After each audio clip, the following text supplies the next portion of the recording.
Hello everyone, in this video we will study about noise in cascode stage.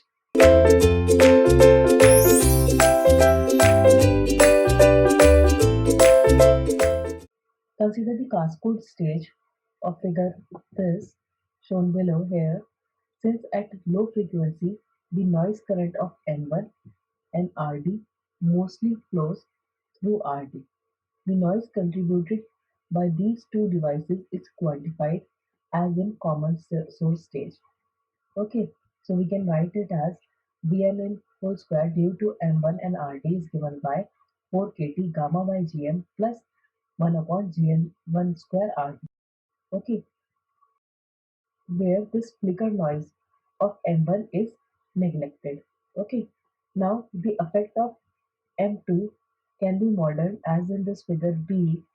This noise contributes negligibly to the output at low frequency. This is because if channel length modulation in M1 is neglected, then IN2 plus ID2 is equals to 0, and hence M2 does not affect Vn out. Okay, and from this figure C, we note that the voltage gain from Vn2 to the output is quite small if the impedance at node X is large.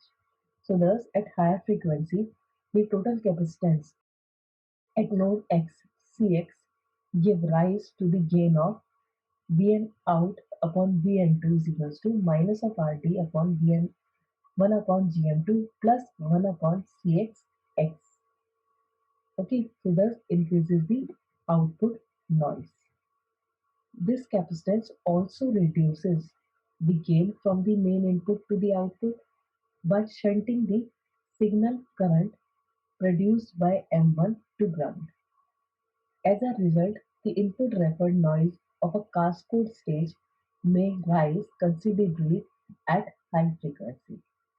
So this is the noise, input referred noise due to the cascode stage. In this we have considered the thermal noise due to M1 and the resistor. We have neglected the flicker noise of M1, and what we have calculated is voltage gain Vn out upon Vn2, because the total capacitance and node X give rise to this gain, and basically this capacitance also reduces this gain from the main output to the output by shunting the signal current reduced by M1 to ground. So this is the noise produced by cascode stage.